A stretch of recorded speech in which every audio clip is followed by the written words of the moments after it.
Just looking at that trivia question, I don't remember who Paul Young is. I mean, I was admittedly alive at the time.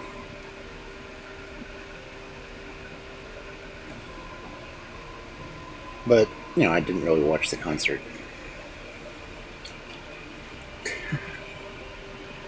But, welcome in, everyone.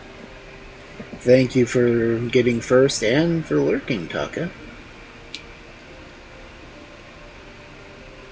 And welcome in, Cool Skeleton. Glad you could make it.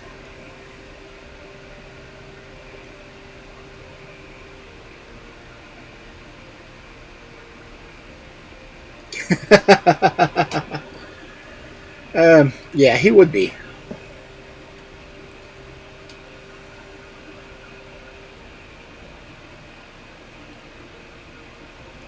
I'm trying to think. Can't remember if he was in a band or. I'm gonna have to look it up now.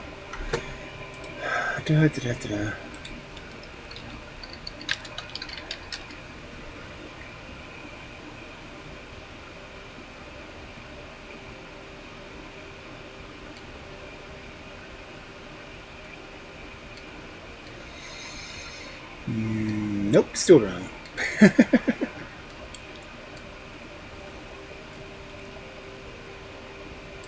I don't know any of the bands he's in. What the heck?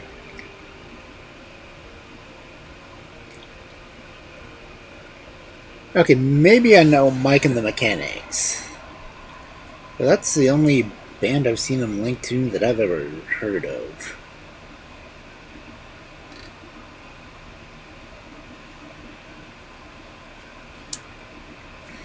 No, he's also a British musician.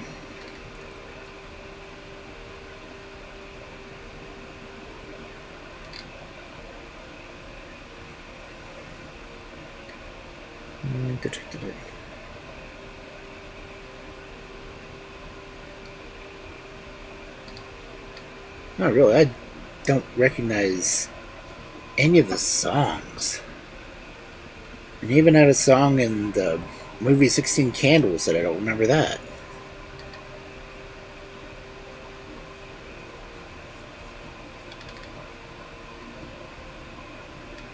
That's sad.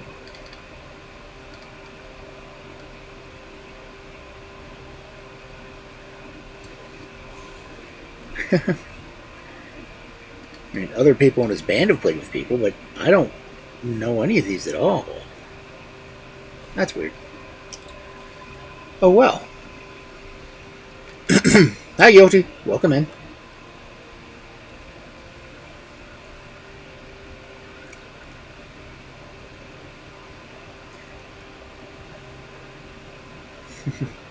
But if you can't go by the hat, we're doing mysteries. I think I've got. Let's see which page am I on. The Brooke.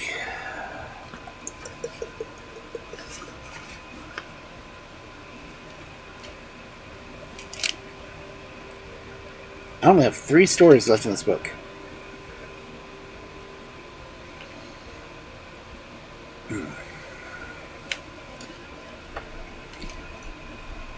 I think I can get it tonight, or am I gonna get too tired before the 3rd one? I originally planned on doing 3 last week, but then had technical issues, and yeah. So hope I can have to study. There we go. Let's see, make sure my weird background sounds are appropriate. It claims it doesn't play ads.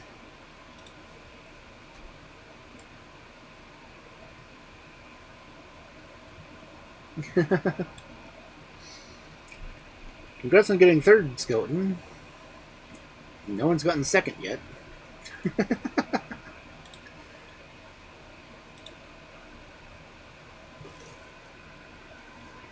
Taka jumped in to get 1st.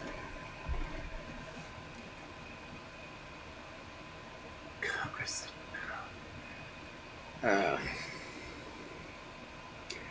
My closed caption is horrible. Okay. And there's guilty in for a second.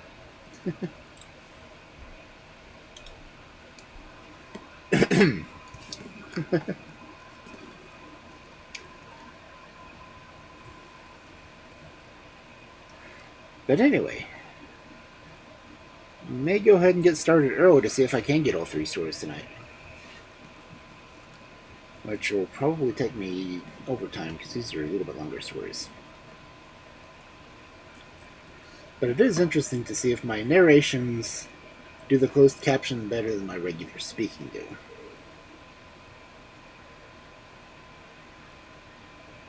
Virtual pool. Okay.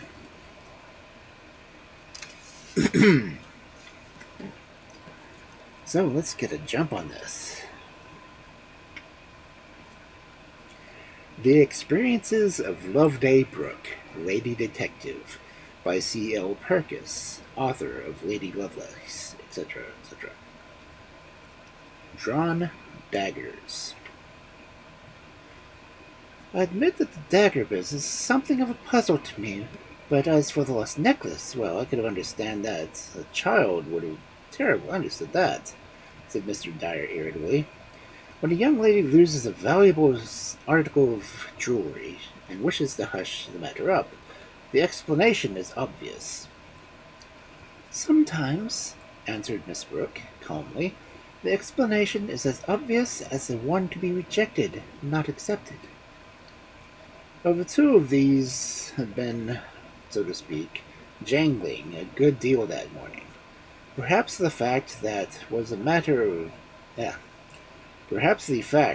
part to be attributed to the biting east wind which had Loveday's eyes watering with a gritty dust, and she had made her way to Lynch Court, and which was, at the present moment, sending the smoke in aggravating dusts down the chimney into Mr. Dyer's face. Thus it was, however, on the various topics that had chanced to come up for discussion that morning between Mr. Dyer and his colleague, they had each taken up, as if by design, diametrically opposite points of view. His temper altogether gave way now.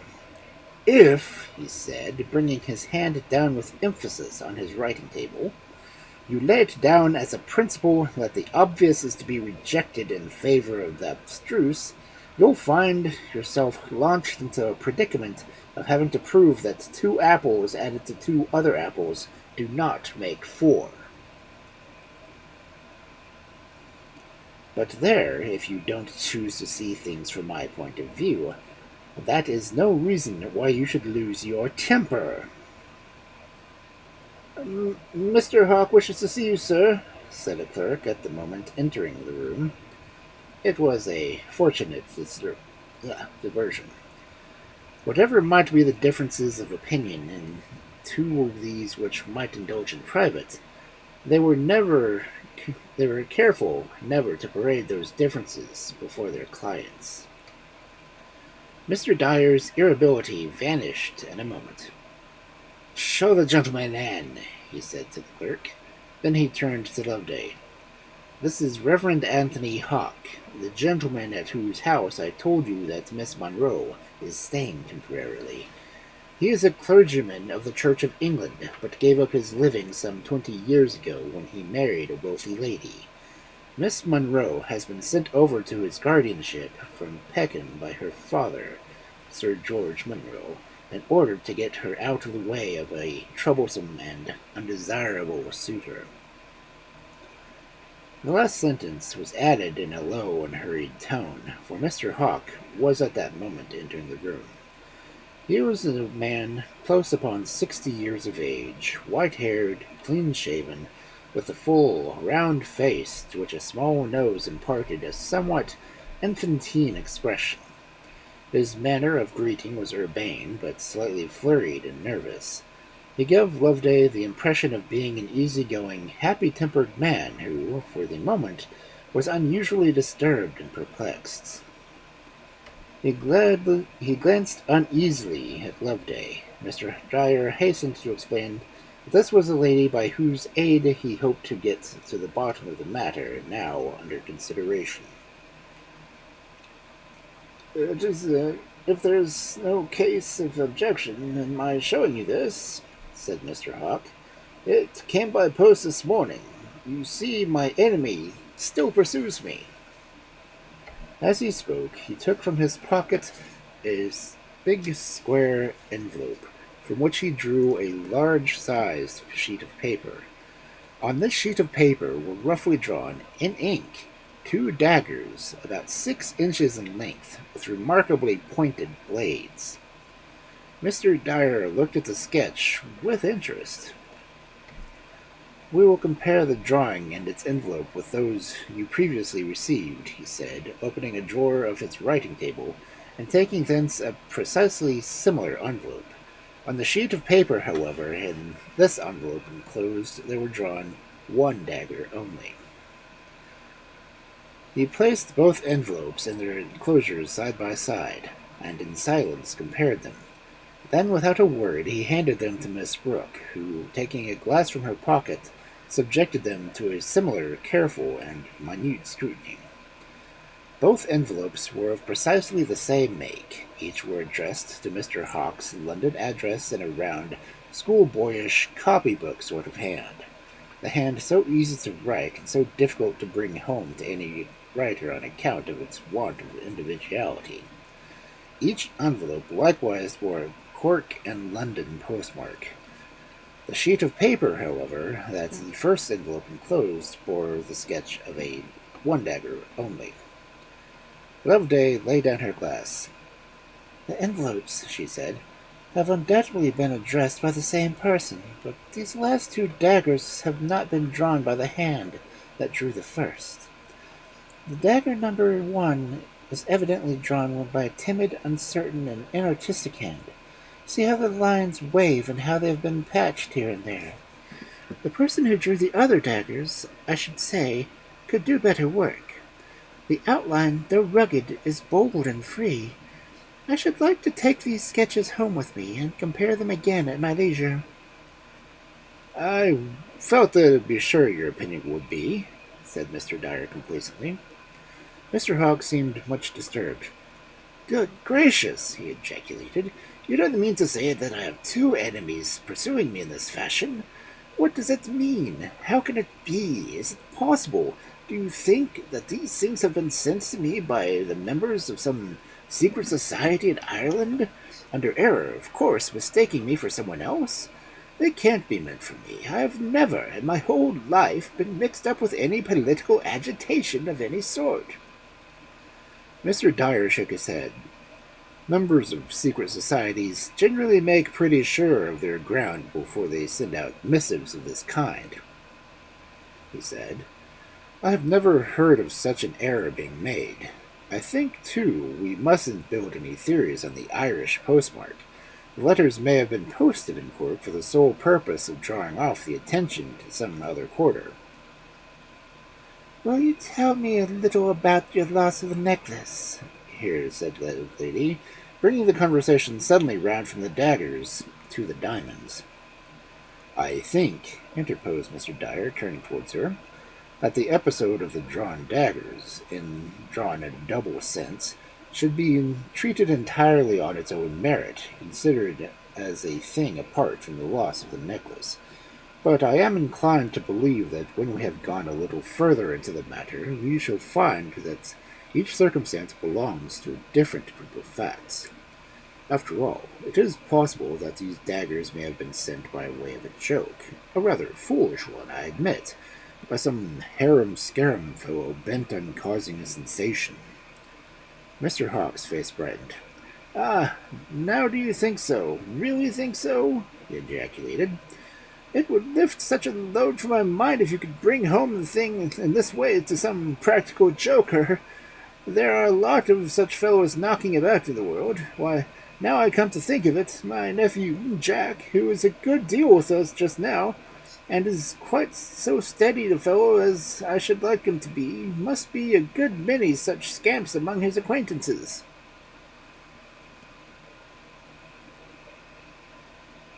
"A good many such scamps among his acquaintances," echoed Loveday. "That certainly gives plausibility to Mr. Dyer's supposition. At the same time, I think we are bound to look at the other side of the case, and admit that possibly these daggers being sent in a right down sober earnest by persons concerned in the robbery, with the intention of intimidating you and preventing full investigation of the matter. If this be so, it will not signify that thread we take up and follow.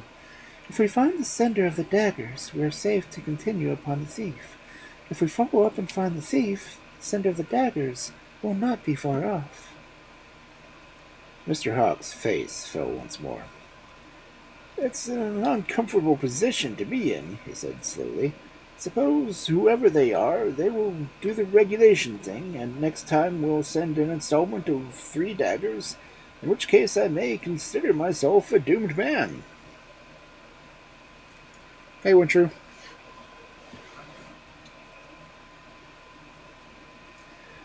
"It did not occur to me before, but I remember now that I did not receive the first dagger until after I had spoken very strongly to Mrs. Hawk before the servants about my wish to set the police to work. I told her I felt bound to honor Sir George, to do so as the necklace had been lost under my roof." "Did Mrs. Hawk object to your calling to the aid of the police?" asked Loveday. "Yes, most strongly. She entirely supported Miss Monroe in her wish to take no steps in the matter. Indeed, I should not have come round as I did last night to Mr. Dyer if my wife had not been suddenly summoned from home by a serious illness of her sister, at least." He corrected himself with a little attempt at self-assertion. "My coming to him might have been a little delayed. I hope you understand, Mr. Dyer. I do not mean to imply that I am not master in my own house." "Oh, quite sure, responded Mr. Dyer.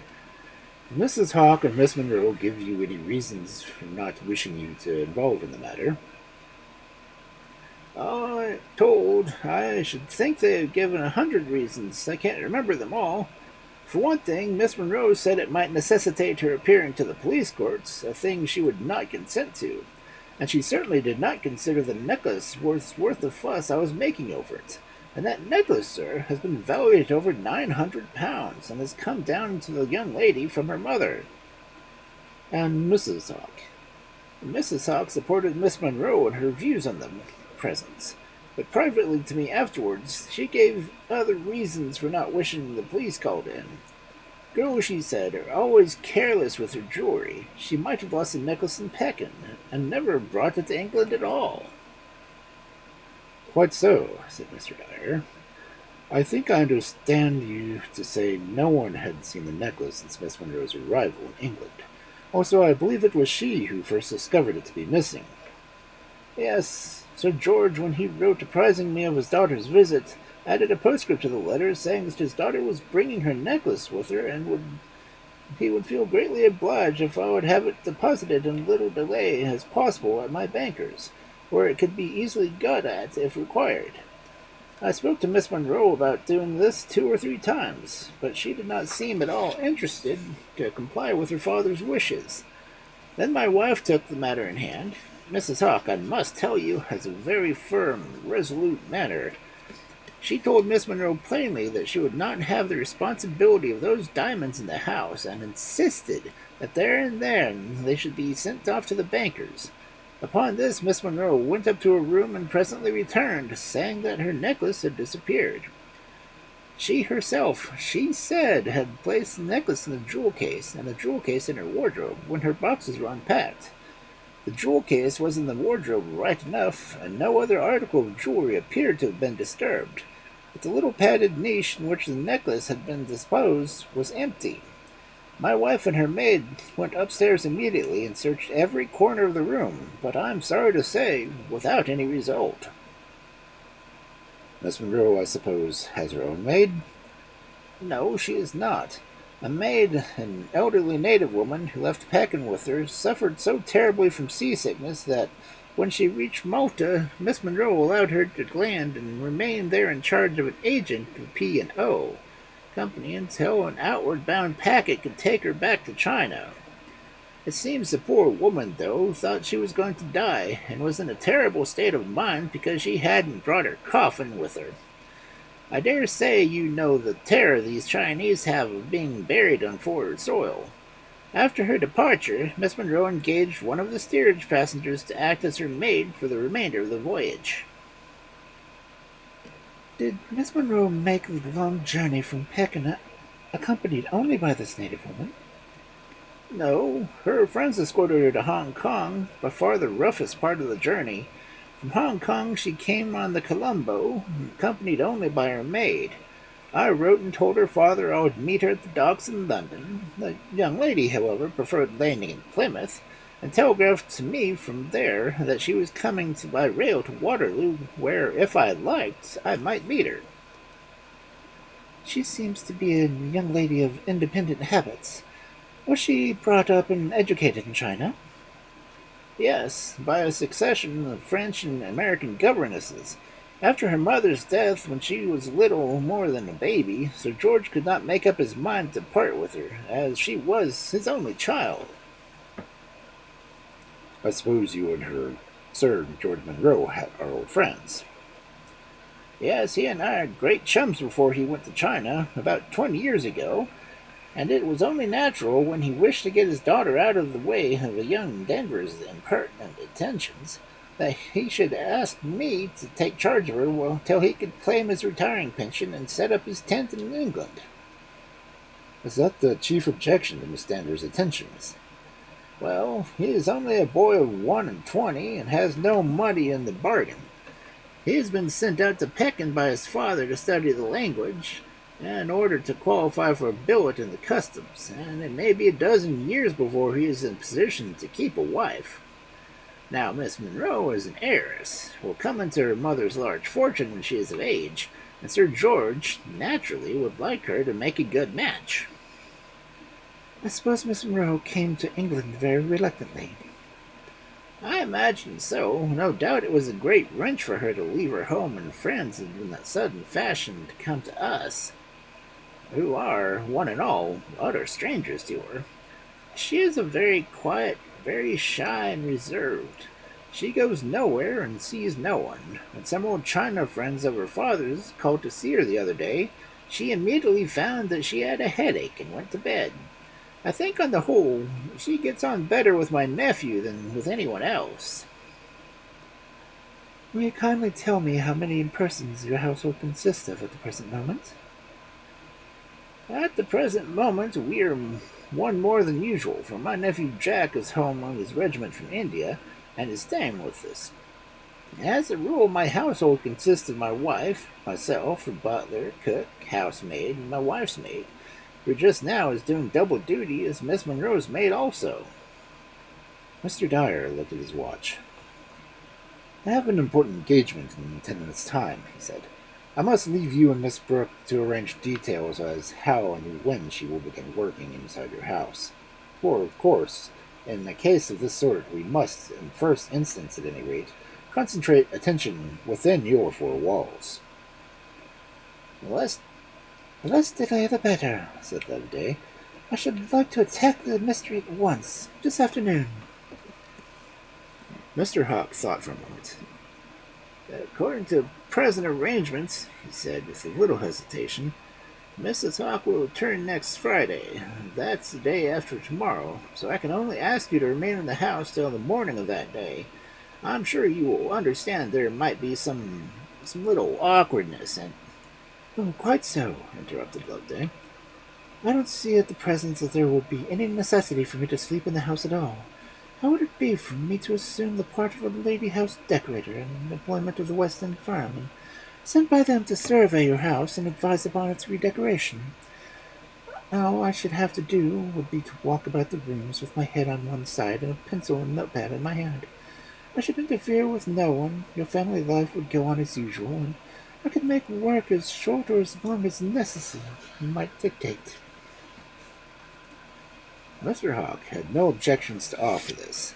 He had, however, a request to make as he rose to depart, and he made it a little nervously. If, he said, By any chance there should be a telegram from Mrs. Hawk saying she will return by an earlier train, I suppose, I hope that is, you will make some excuse and not get me into hot water, I mean. To this, Loveday answered a little evasive that she trusted no such telegram would be forthcoming, but that, in any case, he might rely upon her discretion. 4 o'clock was striking from a neighboring church clock as Loveday lifted the old-fashioned brass knocker of Mr. Hawk's house in Tavistock Square. The elderly butler admitted her in and showed her into the drawing-room on the first floor. A single glance round showed Loveday that if her role was to be real instead of assumed, she would have plenty of scope for her talents. Although the house was in all respects comfortably furnished, it bore unmistakably the impress of those early Victorian days when aesthetic surroundings were not deemed a necessity of existence. An impress which people past middle age and growing increasingly indifferent to the accessories of life are frequently careless to remove. And life here is evidently in consequence not part of the home. A troop of daughters turned into this room would speedily go about a different condition of things, thought Loveday, taking stock of the faded white and gold wallpaper, the chairs covered with lilies and roses and cross-stitch, and the knickknacks from a past generation that were scattered about on tables and the mantelpiece. A yellow damask curtain, half festooned, divided the back drawing-room, and the front of which she was seated.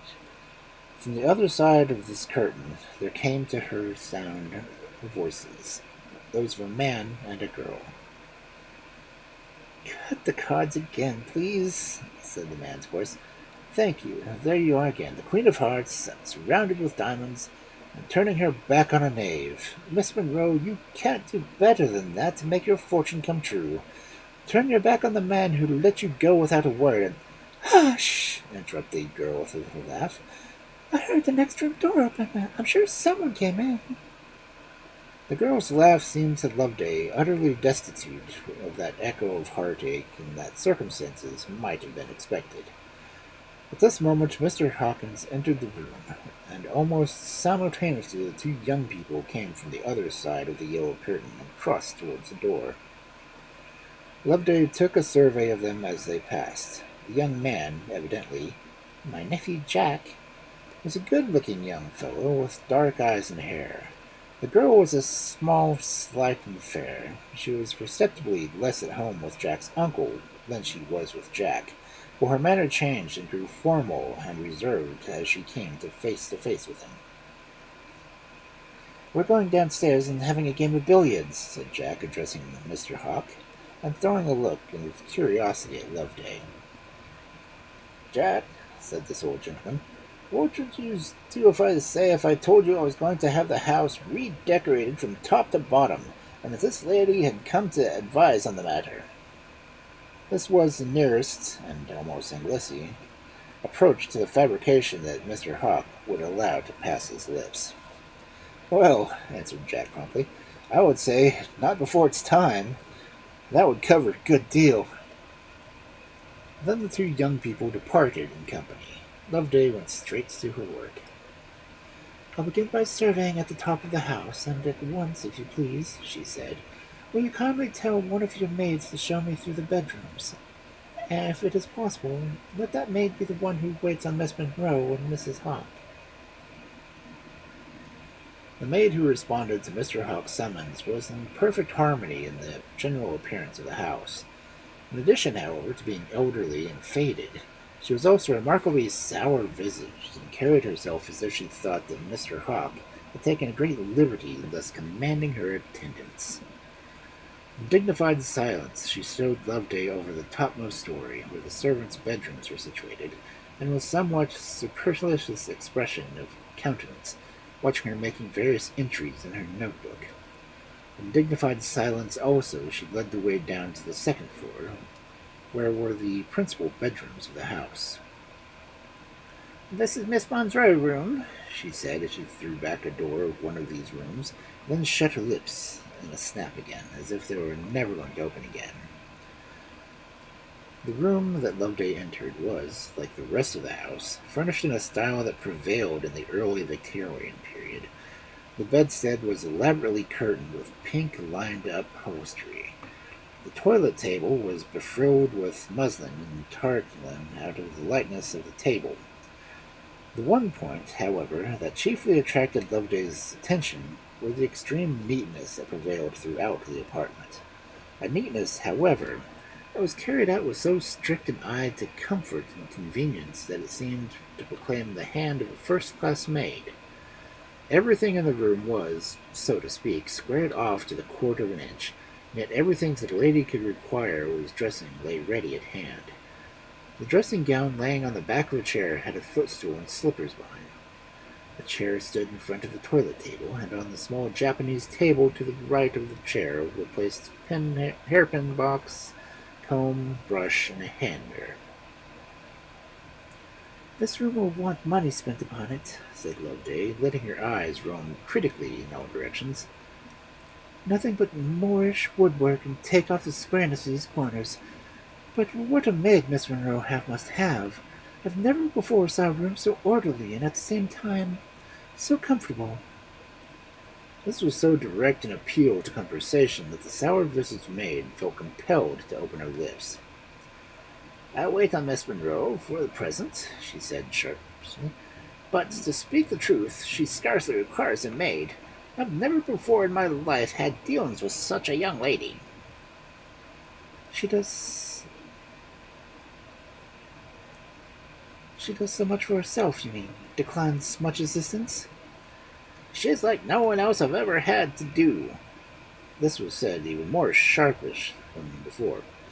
"She not only won't be helped in dressing, but she arranges her room every day before leaving it, even the placing of the chair in front of the looking-glass." "And to open the lid of the hairpin box, so that she may have the pins ready for her hand," added Miss Loveday, for a moment, bending over the Japanese table with its toilet accessories. Another 5 minutes were all that Loveday accorded for her inspection of the room. Then, a little to the surprise of the dignified maid, she announced her intention of completing her survey of the bedrooms of some other time, and dismissed her to the drawing-room door, to tell Mr. Hawke that she wished to see him before leaving. Mr. Hawke, looking much disturbed with a telegram in his hand, quickly made his appearance. "From my wife. She says she'll be back tonight. She'll be at Waterloo in about half an hour from now," he said, holding up a brown envelope. "Now, Miss Brooke, what are you to do? I told you how much Mrs. Hawke objected to an investigation of this matter, and she's very, firm when she once says a thing, and—" "Set your mind at rest," interrupted Loveday. "I have done all I wish to do within your walls, and the remainder of my investigation can be carried out just as well at Lynch Court as or in your private rooms." "Done all you wish to?" echoed Mr. Hawke in amazement. "Why, you've not been an hour in the house, and do you mean to tell me you found out anything about the necklace or the daggers?" "Don't ask me questions just yet. I want you to answer one or two instead. Now, can you tell me anything about the letters Miss Monroe may have written or received since she has been in your house?" "Well, yes, certainly. Sir George wrote to me about her correspondence, and begged me to keep a sharp eye on it, as to nip in the bud any attempts to communicate with Danvers. So far, however, she does not appear to have made any such attempt. She is frankness itself in her correspondence. Every letter that has come addressed to her she has shown either to me or to my wife, and they have one and all been letters from old friends of her father's wishing to make her acquaintance now that she is in England. With regard to letter writing, I am sorry to say she has a marked and most peculiar objection to it. Every one of the letters she has received, my wife tells me, remain unanswered still. She has never once been seen since she came to the house with a pen in her hand. And if she wrote on the sly, I don't know how she would get those letters posted. She never goes outside the door by herself, and she would have no opportunity of giving them to any of the servants to post except Mrs. Hawke's maid, and she is beyond suspicion in the matter. She has been well cautioned, and, in addition, is not the sort of person who would assist a young lady in carrying on some clandestine correspondence. I should imagine not. I suppose Miss Monroe has been present at the breakfast table each time that you have received your daggers through the post. You told me, I think, that they had come by first post this morning. Yes, Miss Monroe is very punctual at meals, and has been present every time. Naturally, when I received such unpleasant missives, I made some sort of exclamation and then handed the thing to the table for inspection. Miss Monroe was very much concerned to know who my secret enemy could be. No doubt. Now, Mr. Hawke, I have been a very special request for you to make of you. I will hope you will do and be the most exact in carrying it out. You may rely on my doing so to the very letter. Thank you. If, then, you should receive by post tomorrow morning one of those big envelopes you already know the look of, you will find that it contains a sketch of 3, not 2, drawn daggers. Good gracious, what makes you think of such a thing as likely? Exclaimed Mr. Hawke, greatly disturbed. Why am I to be persecuted in this way? Am I to take it for granted that I'm a doomed man? He began to pace the room in a state of great excitement. I don't think I would if I were you, answered Loveday calmly. Pray let me finish. I want you to open the big envelope and may come to you by post tomorrow morning, just as you have opened the others, in full view of the family at the breakfast table, and hand it around a sketch that it may contain for inspection to your wife, your nephew, and to Miss Monroe. Now, will you promise me to do this? Oh, certainly. I should be most likely to have done so without any promising. But I'm sure you'll understand that I feel myself to be in a particularly uncomfortable position, and I shall feel so much obliged if you will tell me, that is, if you'll enter a little more fully into an explanation. Loveday looked at her watch. I should think Mrs. Hawke would be just at this moment arriving at Waterloo. I'm sure you'll be glad to see the last of me. Please come to me at my rooms at Gower Street tomorrow at 12. Here's my card. I shall then be able to enter into fuller explanations, I hope. Goodbye. The old man showed her politely downstairs, and, as he shook hands with her at the front door, asked again in a most emphatic manner if she did not consider him to be placed in a peculiarly unpleasant position. Those last words at parting were to be on the first with which he greeted her on the following morning when he presented himself at her rooms at Gower Street. They were, however, repeated in a considerably more agitated manner. Was there ever a man in so miserable a position? He exclaimed as he took a chair that Loveday indicated. I not only received the 3 daggers for which you prepared me, but I got an additional order for which I was totally unprepared. This morning, immediately after breakfast, Miss Monroe walked out of the house all by herself, and no one knows where she has gone. The girl has never been outside the door alone. It seems the servant saw her go out, but did not think it necessary to tell either me or Mrs. Hawke, feeling sure we must have been aware of the fact. So Miss Hawke has returned, said Loveday. Well, I suppose you will be greatly surprised if I inform you that the young lady who so unceremoniously left your house is at the present moment to be found at Charing Cross Hotel, where she has engaged a private room with the real name of Miss Mary O'Grady. Eh? What? Private room? Real name O'Grady? I'm all bewildered. It is a little bewildering, let me explain. The young lady whom you received into your house as the daughter of your old friend was in reality a person engaged by Miss Monroe to fulfill her duties of her maid on board ship, after her native attendant had been landed at Malta. Her real name, as I have told you, is Mary O'Grady, and she has proved herself a valuable coadjutor of Miss Monroe in assisting to carry out of a program which she must have arranged with her lovers, Mr. Denver, before she left Pekin. Eh, what? Ejaculated Mr. Hawke. How do you know this? Tell me the whole story. I will tell you the whole story first, and then explain to you how I came to know it.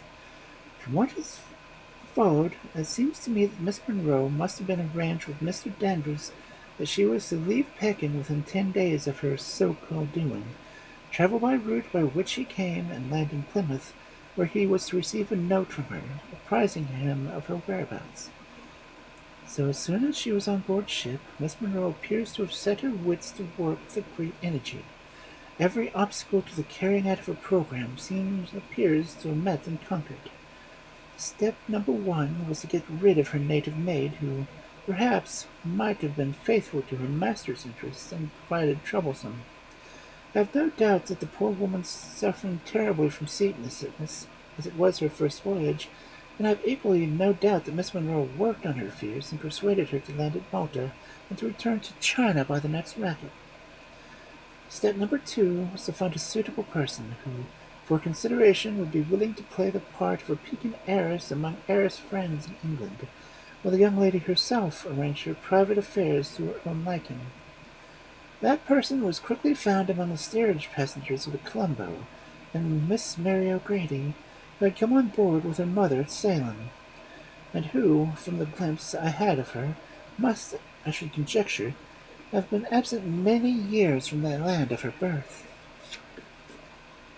You now know how cleverly this young lady has played her part in your house, how without attracting attention in the matter she has shunned the society of her father's old Chinese friends, who might be likely to involve her in embarrassing conversations, while she has avoided the use of pen and ink lest— Yes, yes, interrupted Mr. Hawk.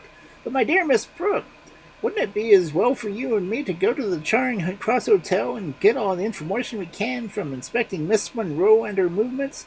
She might be bolting, you know. I do not think she will. She is waiting there patiently for an answer to a telegram she dispatched more than 2 hours ago to her mother, Mrs. O'Grady, at 14 Woburn Place, Cork. Dear me, how is it impossible for you to know all this? Oh, that last little fact is simply a matter of astuteness on the part of a man whom I deputized to watch the young lady's movements today. Other details, I assure you, in this somewhat intricate case, have been indefinitely more difficult to get at. I think I have to thank those drawn daggers that caused so much consternation for having, in the first instance, put me on the right track. Ah, said Mr. Hawk, drawing a breath. Now we come to the daggers. I feel you're going to set my mind at rest on that for once. I hope so. It would surprise you very much to be told that it was I who sent you those 3 daggers this morning. You? Is it possible? Yes, they were sent by me, and for the reason that I will presently explain to you. But let me begin at the beginning. Those roughly drawn sketches that you suggested terrifying ideas of bloodshedding and violence, to my mind were open a more peaceful and commonplace explanation. It appeared to me to be suggested to the Herald's office rather than the armory. Cross-fixtures of a knight's shield rather than the poignard, and the members of secret societies are supposed to render their resentment brethren familiar. Now, if you will take a look at these sketches again, you will see what I mean. There Loveday produced from her writing table the missives which had been greatly disturbed Mr. Hawk's peace of mind. To begin with, the blade of the dagger as a common knife is, as a rule, at least 2/3 of a weapon's length. In this sketch, what you would call the blade does not exceed the hilt of the knife. Secondly, please note the absence of a guard for the hand. Thirdly, let me draw your attention to the squareness of that which you consider to be the hilt of the weapon, and what's, to my mind, suggested the upper portion of Crusader's cross. No hand grip could have such a hilt as one outlined here. After your departure yesterday, I drove to the British Museum and consulted a certain valuable work of heraldry, which has more than once done me a good service. There I found my surprise sustained in a surprising manner. Among the illustrations of the various crosses borne on armorial shields, I found one that had been taken from Henry Danvers from his own armorial bearings, for his crest when he joined the Crusaders under Edward I, and which has since been handed down as a crest from the Danvers family. This was an important item of information to me. Here was someone in Cork sending to your house on 2 different occasions the crest of the Danvers family. Without objecting it would be difficult to say unless it were some sort of communication to someone in your house. With my mind full of this idea, I left the museum and drove next to the office of P&O Company and requested to have given me a list of passengers who arrived at the Columbia. I found the list to be a remarkably small one. I suppose people, if possible, avoid crossing the Bay of Biscay during the equinoxes. The only passengers who landed in Plymouth besides Miss Monroe I found were certain Mrs. and Miss O'Grady, steerage passengers who had gone on board of Salem on their way home from Australia. Their name, together with the landing at Plymouth, suggested the possibility that Cork might be their destination. After this I asked to see the list of passengers who arrived in the packet from Colombo, telling the clerk who attended on me that I was on the lookout for the arrival of a friend. In that second list of arrivals I found my friend, William Wentworth Danvers, by name. No, the effrontery! How dared he! In his own name, too! Well, you see, a plausible pretext for leaving Pekin could easily have been invented. The death of a relative, an illness of a father and mother, and Sir George thought he might dislike the idea of a young man going to England so soon after his daughter's departure, and may, perhaps, to you by the next mail for matter, was utterly powerless to prevent his doing so. The young man, like Miss Monroe and the O'Gradys, also landed in Plymouth. I had only arrived so far in my investigation when I went to your house yesterday afternoon. By chance, as I waited for a few minutes in your drawing room, another important item of information was acquired. A fragment of conversation between your nephew and supposed Miss Monroe fell upon my ear, and one spoke of a young man convinced me of her nationality. That one word was the monosyllable hush. No, you surprise me. Have you never noted the difference between the hush of an Englishman and that of an Irishman? The former begins his hush with a distinct aspirate, the latter with a distinct W. The W is a mark of his nationality which he never loses. The unmitigated whilst may lapse into whoosh, and he is translated to another soil, and the wish may of course time pass to whoosh, to be distinctly aberrant of the English hush which never attains.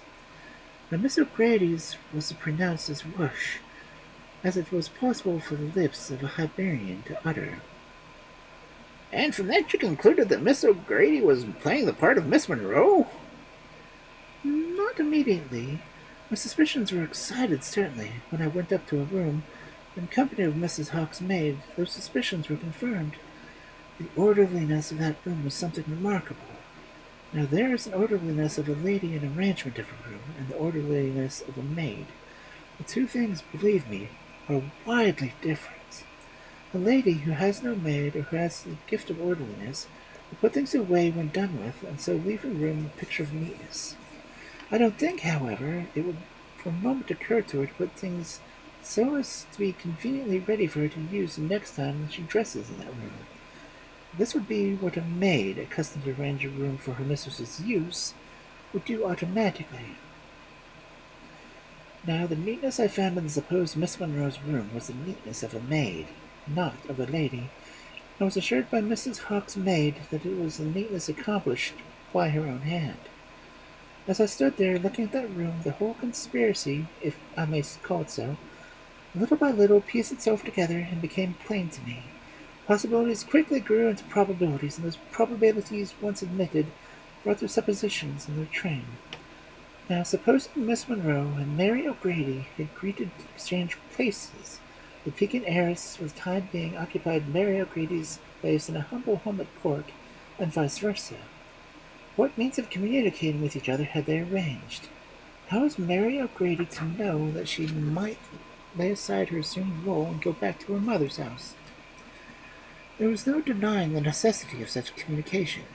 The difficulties in its way must have been equally obvious to the two girls, and I think we must admit that we must credit these young women with having hit upon a very clever way of meeting those difficulties. An anonymous and startling missive to you would be bound to be mentioned in the house, and in this way a code of signals might be sent up between the two of them and not direct suspicion. In this connection, the Daggers crest, which is possible that they mistook for a dagger, suggested itself immediately, for no doubt Miss Monroe had many impressions of it on her lover's letters. As I thought over these things, it occurred to me that the possibility of a dagger, or cross, number one was sent to notify the safe arrival of Miss Monroe and Mrs. O'Grady O'Court.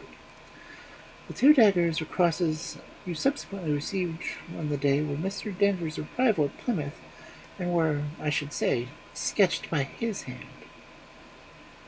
Now, it was not within the bounds and likelihood that Miss Monroe's marriage to this young man, and the consequent release of Mary O'Grady, might be modified to her by sending three such crosses or daggers to you. The idea no sooner occurred to me that I determined to act upon it and foresaw the sending of the latest communication and watch the result. Accordingly, after I left your house yesterday, I had a sketch made of the three daggers or crosses exactly similar to those you had already received, and it posted to you so that you would get it by the first post. I told off one of your staff at Lynch Court to watch your house, and gave special directions to follow and report Miss O'Grady's movements throughout the day. The results I anticipated quickly came to pass. About 9:30 this morning, a man sent a telegram to me saying that he had followed Miss O'Grady from your house to the Charing Cross Hotel, and furthermore had ascertained that she had since dispatched a telegram, which, possibly by following the hotel servant who carried it to the telegraph office, he had observed addressed to Mrs. O'Grady at Woburn Place Court. Since I received this information altogether, remarkable cross-firing of the telegrams has been going backwards and forwards along wires to court. A cross-firing of telegrams? I do not understand. In this way, as soon as I knew Mrs. O'Grady's address, I telegraphed her in her daughter's name, desiring her address to reply to 115A Gower Street, not to Charing Cross Hotel. About 3/4 of an hour afterwards, I received the telegram in reply, which I am sure you will read with great interest. Here, Loveday handed a telegram, one of several that lay on her writing desk, to Mr. Hogg. He opened it and read aloud as follows. Am puzzled. Why in such a hurry? Wedding took place this morning, so you will receive a signal as to arrive tomorrow. Better return to Tavistock Square for the night. The wedding took place this morning, repeated Mr. Hogg frankly. My poor friend, it will break his heart. Now that the thing is done past recall, we must hope and make the best of it, said Loveday. In reply to the telegram, she went on. I sent another asking of the movements of the bride and bridegroom, and got this reply. Here she read aloud as follows. They will be at Plymouth tomorrow night, at Charing Cross Hotel the next day, as agreed. So, Mr. Hogg, she added, if you wish to see your old friend's daughter and tell her what you think of her parts you played, all you have to do is be at the arrival for Plymouth trains. Miss O'Grady has called to see a lady and gentleman. Miss O'Grady has called to see a lady and gentleman, said a maid at the moment entering. Miss O'Grady? Repeated Mr. Hogg in astonishment. Ah, yes. I telegraphed to her, just before you came in, to come here and meet the lady and gentleman, and she, no doubt thinking that she would find the newly married pair, has, you see, lost no time in complying with my request. Show that ID in. It's all so intricate, it's bewildering, said Mr. Hogg as he lay back in his chair. I can scarcely get it all into my head. His bewilderment, however, was nothing compared to that of Miss O'Grady when she entered the room and found herself face to face with her late guardian, instead of the radiant bride and bridegroom whom she had expected to meet. She stood still in the middle of the room, looking the picture of astonishment and distress. Mr. Hogg also seemed to be a little at a loss for words, so Loveday took the initiative. Please sit down, she said, placing a chair for the girl. Mr. Hogg and I have sent for you in order to ask you a few questions. Before doing so, however, let me tell you that the whole of your conspiracy with Miss Monroe has been brought to light. The best thing you can do now, if you want to share it in treated leniency, We'll be to answer our questions as fully and truthfully as possible. The girl burst into tears. It was all Miss Monroe's fault for hanging land, she sobbed. Mother didn't want to get into it. I didn't want to, and I was going to a gentleman's house and pretend to be what I was not. But she didn't want her £100. Your sobs checked your speech. Oh, said Loveday contemptuously. So you're to have £100 for your share in this fraud, were you? We didn't want to take it, said the girl, between hysterical bursts of tears. But Miss Monroe said we didn't help her, someone else would, so I agreed to. I think, interrupted Loveday, that you can tell us very little that we do not already know about what you agreed to do. What we want to do is to tell you what you've done with Miss Monroe's diamond necklace. Who has possession of it now? The girl's sobs and tears redoubled. I had nothing to do with the necklace. It was never even in my possession, she sobbed. Miss Monroe gave it to Mr. Daggers 2 or 3 months before she left Packet, and he sent it on to some of his people when you in Hong Kong, diamond merchants who lent him money on it. De Castro. Miss Monroe said the name of these people. De Castro merchants, Hong Kong. I should think that would be sufficient for dress, said Loveday, entering it into the ledger. And I suppose Miss Danvers obtained that part of the money to use for his own travelling expenses, and handed the remainder to Miss Monroe to enable her to bribe such creatures as you and your mother to practice a fraud that ought to have laid both of you in jail. The girl drew deadly white. Don't do that. Don't send us a present, she implored, clasping her hands together. We haven't touched a penny of Miss Monroe's money yet. We don't want to touch a penny. If you only let us off, oh, pray, pray, pray be merciful. Loveday looked at Mr. Hawk. He rose from his chair. I think the best thing you can do, he said, will be to go back home to your mother in Cork as quickly as possible. Advise her never again to play such a risky game. Have you the money in your purse? No? Well, then, here's some for you. There's no time getting home. It will be best for Miss Monroe, Miss Danvers, I mean, to come to my house and claim her property there. At any rate, there will remain until she does so. As the girl, with incoherent expressions of gratitude, left the room, he turned to Loveday. I should like to have consulted Miss Hawk before arranging matters in this way, he said a little hesitatingly. But still, I don't see that I could have done otherwise. I feel sure Mrs. Hawk will approve what you have done when she hears all the circumstances of the case, said Loveday. And, continued the old clergyman, when I write to Sir George, as of course I must immediately, I shall advise him to make the best of a bad bargain, now the thing is done. Past cure should be past care, eh, Miss Brooke? And think what a narrow escape my nephew Jack has had.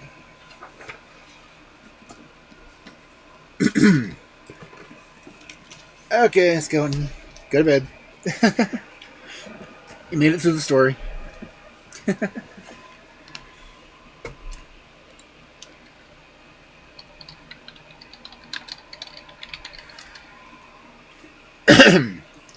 And just in time because I had to pause the ads once. So I'm going to have to go to break this time. So I will see you all in a few.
I don't think my cats like being on stream anymore. They're never on the bed.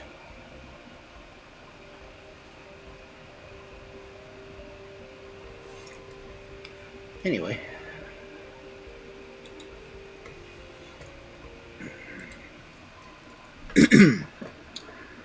Welcome back.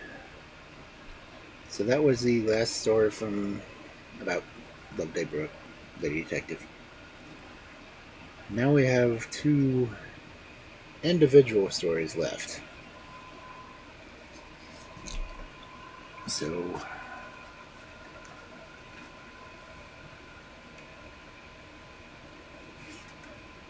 yes, I should get into those.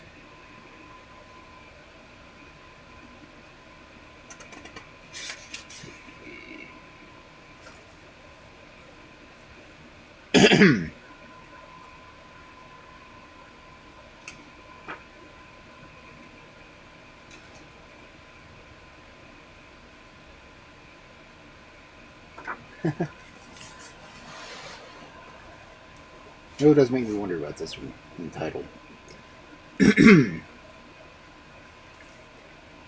it's apparently part of another collection, but it's just one story instead of several that's in this book.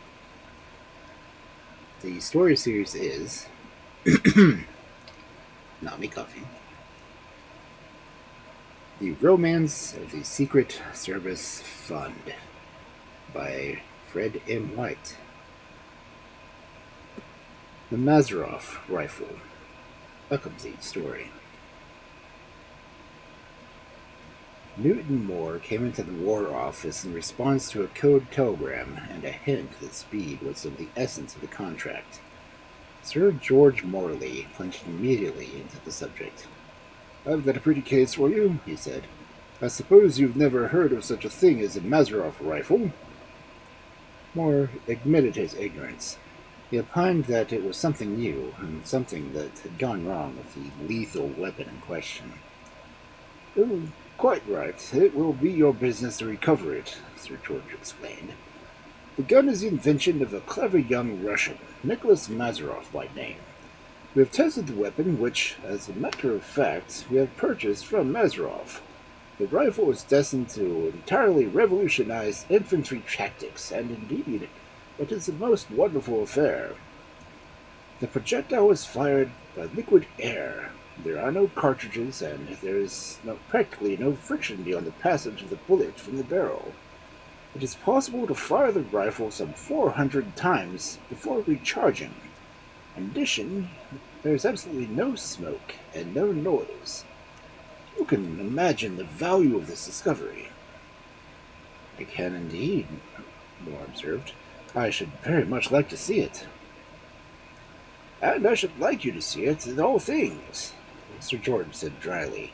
"Indeed, I hope you will be the very first to see it, considering that the gun and its sectional plans have been stolen." Newton Moore smiled. He knew now why he had been sent for. "Stolen from here, Sir George?" he asked. "Stolen from here yesterday by means of a trick. Mazaroff called to see me, but I was very busy. Then he asked to see my assistant, Colonel Parkinson. He seemed to be in considerable trouble, so Parkinson told me. He had discovered a flaw in his rifle, a tendency for the projectile to jam, which constituted danger to the marksman. Could he have the rifle in the plans for a week or two, he asked. Naturally, there was no objection to this, and the boon was granted. Mazaroff came here an hour ago, and when I asked him if he had remedied the defect, he paralyzed me by declaring that he knew nothing whatsoever of the caller yesterday. Indeed, he was prepared to prove that he was in Liverpool till a late hour last night. Some clever rascal impersonated him and got clear away with the booty." "I presume Colonel Parkinson knew Mazaroff." "Not very well, but well identified enough to no doubt in his identity. Naturally, Parkinson is fearfully upset over the business. Indeed, he seems to fancy that Mazaroff is lying to us. Mazaroff generally comes here in a queer old Inverness cloak, with a ragged braid and a shovel hat with a brown stain on the left side." "I'm on him." "Parkinson swears that he noticed both of these things yesterday. I should like to see Mazaroff, Moore replied. Sir George touched a bell, and from an inner room a young man with a high, broad forehead and dark, restless eyes emerged. He was badly dressed and, sooth to say, not over clean. Newton Moore's half-shy glance took him from the head to the foot in the swiftness of a snapshot. "This is the Russian gentleman I spoke of," said Sir George. "Mr. Newton Moore." "Russian only in name," said Mazaroff swiftly. "I am English, and if you help me get my gun back, I shall never be sufficiently grateful." "I am going to give it a good try," I replied. "Meanwhile, I shall require your undivided attention for some little time. I should like to walk with you as far as your lodgings and have a chat with you there." Moore had made up his mind as to this man. He felt perfectly convinced that he was speaking the truth. He piloted Mazaroff into the street, and then took his arm. "I'm going to get you to conduct me to your rooms," he said, "and I'm going to ask you a prodigious lot of questions. First and most important, does anyone know, to your knowledge, of the rifle?" "Oh, not a soul. I had a friend, partner, 2 years ago. We saw the thing nearly completed, but he's dead." "Your partner might have mentioned the matter to someone else?"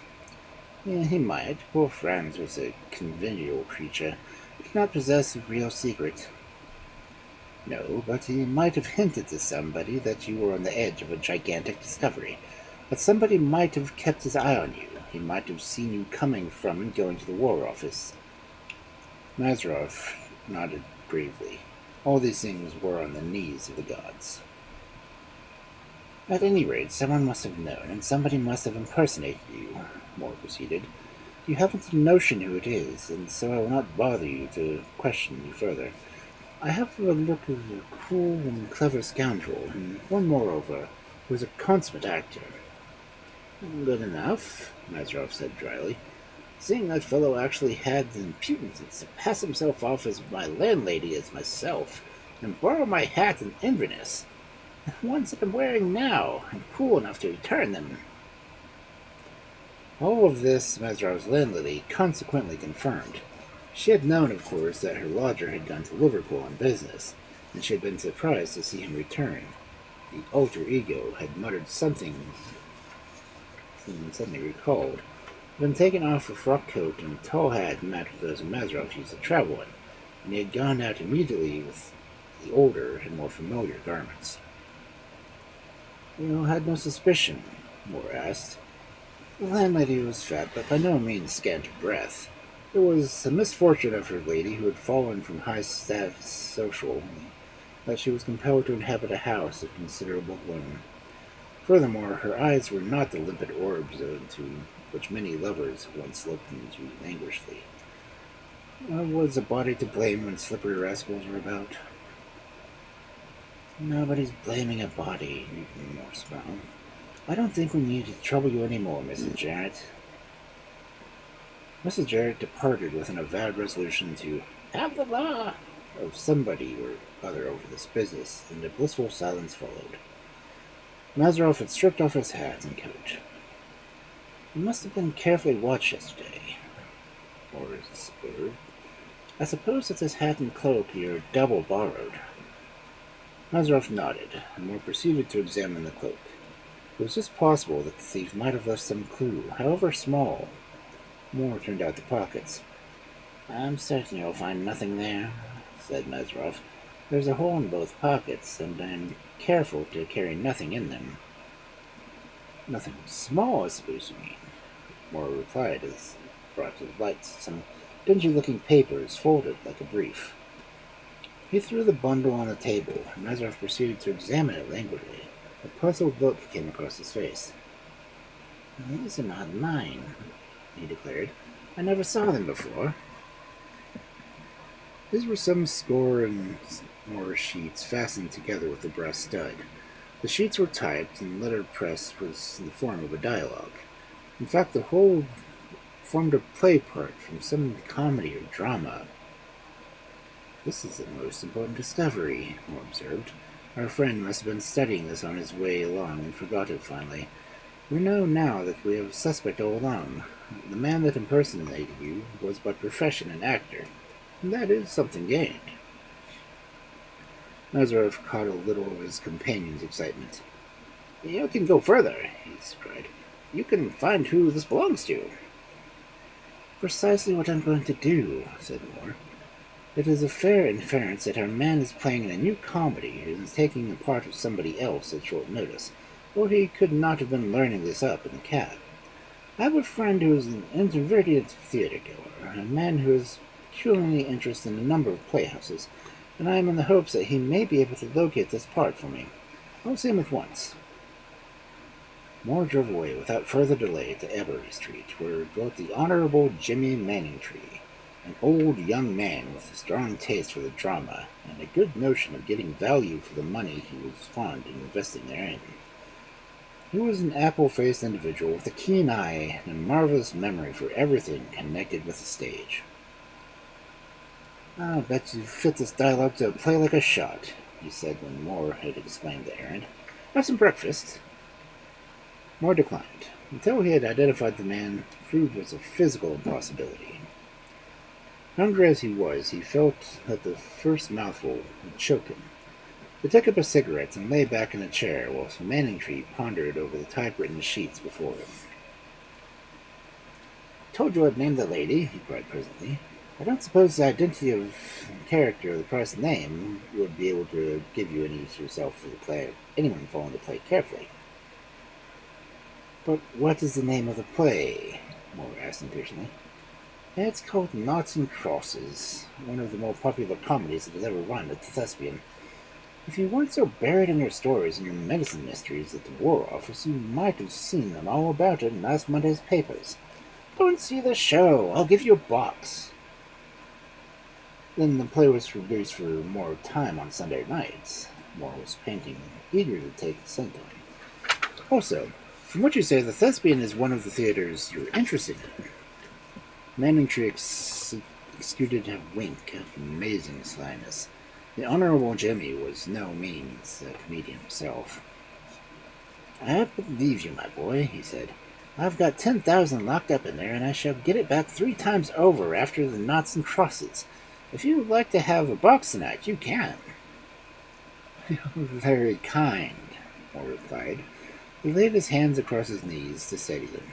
"And as much always once more, I will be greatly obliged if you give me the run of the theater. In other words, can I come behind?" "Well, I don't encourage that kind of thing as a rule," Manningtree replied. "But as I know you have some strong reason for your request, I'll make an exception in your favor. I don't run my shows for marbles, dear boy. I shall be at the Thespian at 10, and then, if you send round your card, the thing is done.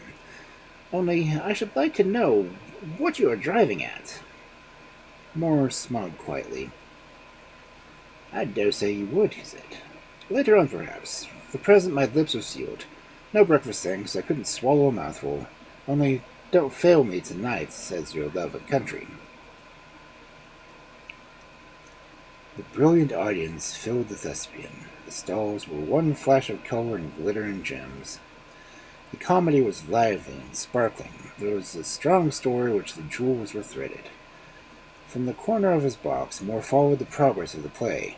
The first act was nearing its close. There were 2 characters in the cast unaccounted for. One of these must be necessity the man that Moore was after. The crux of the act was approaching. A thin, dark man stood on stage. In style and carriage, he had a marked resemblance of Mazaroff. He came to the center of the stage and laid a hand on the shoulder of one of the high comedy men there. "And where do I come in?" he asked gently. It was a quotation. The first line of the play part spread out on the ledge of the box before Moore. He gave a gasp. He saw a chance to take, and he was determined to take it. As the curtain fell, the second act, he went round with his card. A little later, he was in Manningtree's private room. "Who's the man playing the part of Paul Gilroy?" he asked. "Oh, come," Manningtree protested. "You're not going to deprive me of Herman. He's made the piece." "I'm going to do nothing of the kind," Moore replied. "We don't make public anything we can possibly keep to ourselves. Only Herman has some information I require, and there's going to be one way of getting it. Tell me about what you know of the man. Oh, in the first place, he's a German with an American mother. He seems to have been in everything, from a police spy up to a university fellow. Speaks 4 or 5 languages fluently. A shady sort of chap, but a brilliant actor, as you are bound to admit. Where did you see him in the last act? Yes, what you call the fat, I presume. He is on the stage the whole time. 5 and 20 minutes as the play acts. Take my advice, you don't want to miss a word of it. I'm afraid I shall miss it all, Moore replied in a drooping voice. I'm afraid that I will be compelled to wander into Mr. Herman's dressing room by mistake, in an absent-minded kind of way that I may also go through his pockets. Don't protest, there's a good fellow. You know me sufficiently well to that I'm acting in high interest. But say nothing, but merely let me know which is my man's dressing room. You're a rum chap, Manningtree grumbled, but you always manage to get your own way. You are running a grave risk, but you will have to take the consequences. If you are caught, I cannot save you. I would ask you to, Moore replied. Manningtree indicated the room and strolled away. The room was empty. Herman's dresser had disappeared, possibly knowing that the servants would not be required for the next half hour. There was a quick tinkle of a bell, and the curtain drew up on the acts. Moore from his dim corner heard Herman called, and the coast was clear at last. Just for a moment Moore hesitated. He had literally to force himself forward, but once the door was closed behind him, his courage returned. Herman's ordinary clothing first. It hung up on the door. For some time Moore could find nothing of the least value, to him at any rate. He came to link the pocketbook, which he opened without ceremony. There were papers and private letters, but nothing that calculated to give a clue. In one of the flaps of the card pockets, an ordinary visiting card had been struck, and bore the name of Emile Noble. Moore fairly danced across the floor and hustled the pocketbook back to its place and flashed out of the room. Nobody was near. Nobody heard his chuckle. The whole atmosphere trembled with applause that Moore, in his strange way, took to himself. He had solved the problem. The name on the card was one perfectly well known to him. Every row in the employ of the Secret Service Fund had heard of Emile Noble, for he was perhaps the chief rascal in the rogues' gallery of Europe. Newton Moore knew him both by name and by sight. Stolen dispatches, purloined plans, nothing came amiss to the great, gross German who seemed to have been at the bottom of half the mischief which it is the business of the Secret Service to set right. Moore had never come in actual contact with Noble before, but he felt pretty sure that he was going to do so on this occasion. He was dealing with a clever coward, a man stone deaf, strange to say, a man of infinite resources and cunning. Added to all this, Noble was a chemist of great repute. The Secret Service heard vague legends of mysterious murders done by Noble, all strictly in the way of business. And Noble had his gun. Moore felt certain of it. Herman had accomplished the theft, doubtless, for a substantial pecuniary consideration. Noble must be found. Moore saw his way clearly directly. It was a mere game of chance. If Herman really knew Noble, and the possession of the latter's visiting card seemed to prove it, the thing might be easily customed. If not, then no harm would be done. Moore made his way rapidly past the little dark box and the stage door into the street. Then he whistled softly. A figure emerged from the gloom of the court. "You called me, sir?" a voice whispered. "I did, Joseph," Moore replied. "One little thing, and you can retire for tonight. Take this card. In a few minutes you are to present it as your own, mind you, to the keeper of the stage door yonder. Take care that the doorkeeper does not see your face, and address him in fair English, with a strong German accent. You will ask to see Mr. Herman, and the stage doorkeeper will inform you that you cannot see him for some time. You are to say that you are stone deaf, and get him to write what he says on paper. Then you will leave your card for Mr. Herman, saying that you must see him on the most important business tonight. He will be good enough to come around and see you. That's all, Joseph. Moore then slipped back into the theater. He had the satisfaction of hearing the message given, and his instructions carried out without a hitch. And a little later on, he had further satisfaction of hearing the stage doorkeeper carry out Joseph's instructions as far as Herman was concerned. Had Noble's address on the card been superfluous, as the address was misleading and the little scheme was absolutely necessary. There was just a chance, of course, that Herman might deny all knowledge of Moore's prospective quarry.